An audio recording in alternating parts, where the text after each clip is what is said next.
Welcome back. You ever wonder if McCain's opposition to Susan Rice could be about something more than just Benghazi?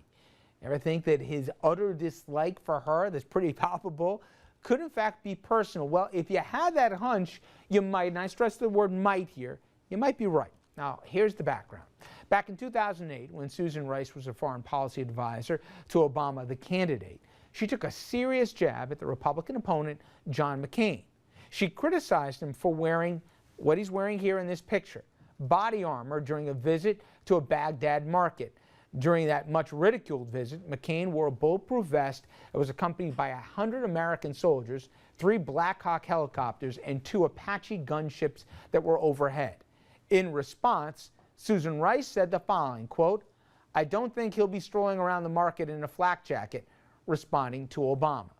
As one close observer of the spat put it, the fact that Susan ridiculed him for wearing body armor walking in a market really stuck in McCain's craw. That made it very personal. He got called a sissy by a woman who had never served in the military. Now, all this feeds into the reputation that Ms. Rice has gotten in D.C. circles as being more than just a little pushy and also abrasive. She's been described as a tough talker, sometimes too blunt, self-promoting, and mercurial. But almost everybody agrees this is a capable professional. How much do you think these personal grudges matter? And listen, whatever anybody thinks of John McCain, and I think the John McCain of today versus the one that I knew 8 years ago is a very different person. And I think that he's taken some positions that I really wished he didn't, not because I disagree with him politically, but because they were political, and that isn't the John McCain that I knew. But the guy's also a POW. He's a decorated veteran, and that was a cheap shot she took. But if it's a cheap shot that's gotten him doing what he's doing with her, then that makes him even smaller in my book, Anthony. What do you think? Could it be about a grudge? I don't think he would take it this far about a grudge. I think there's some politics involved in this without question.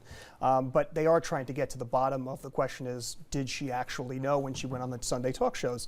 I personally think that she was towing the party line and the president asked her to go out and do something. Whether or not she knew or not, I don't think any of us are ever going to know that question.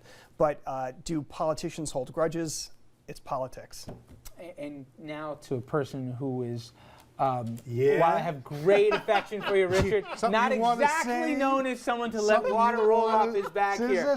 You will carry a grudge from kindergarten. Who are you kidding? So if she said that about you, and you had the war record of McCain, to say that you'd forget about it, come on. They said worse about me, and then you got to move on.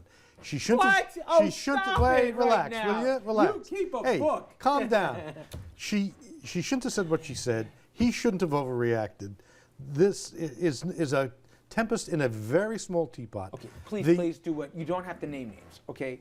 But there has been, I'm sure, some below-the-belt cheap shots Tom Doherty, that have made about your buddy who sits in that chair, was the worst offender, and I happen to have a list that I keep, but that's not the point. You know, it does cloud though what you're going to do in terms of you're not going to do a favor and give somebody a pass when you remember what they said. What did Bobby Kennedy say? Don't get mad, get even.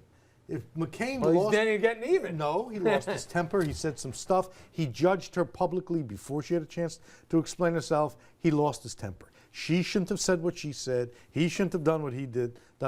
What's the next story? Can we move on? Well, admit it. Have there been instances that you've seen, even if you're not going to put your own name to it, where petty grudges get in the way of policy? Some grudges are petty. Some grudges aren't petty.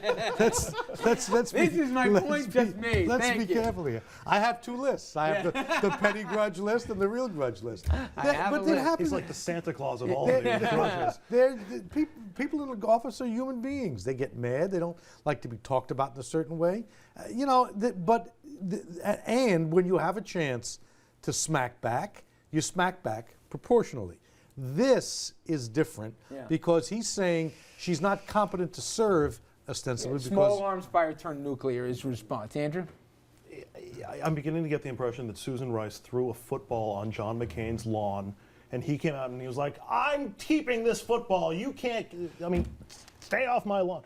I don't understand what for as heroic as he was in his military service, and for as selfless as he was to the country during the early part of his political service, this is an abomination. If he's actually letting a personal gripe interfere with the appointment of the next Secretary of State, which is kind of a big position, that's terrible. I would say borderline impeachable, because that's really letting your personal stuff Well, I don't think interfere we'll ever with get the that far, job that but you I were do elected to say do.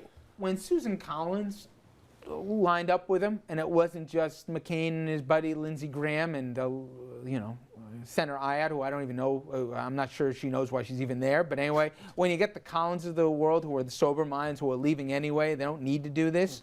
It leads me to think that they got some folks here. They got some real problems in their She has hands. a reputation, even with Democrats, of rubbing people the wrong way, and that just comes down to personalities, not politics. Rubbing people the wrong way may or may not be a job qualification for where she wants to go. She should be judged with that in mind, but on other things as well. It isn't the sole and only definition You of her think it makes personality. a difference if this was, we're talking about this in the morning meeting, if she was a guy and you're a hard ass, that's a compliment in some things, that he gets things done.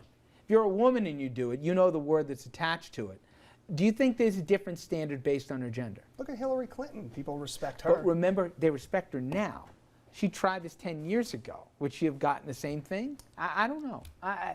Listen, what do we know? We're four guys at a table. But to me, I was just thinking, if Susan Rice, I take the color thing out of it. If she was a guy, same resume, same thing, would this be handled the same way? I'm not sure the answer, but I have a feeling it might be a little different. I don't know.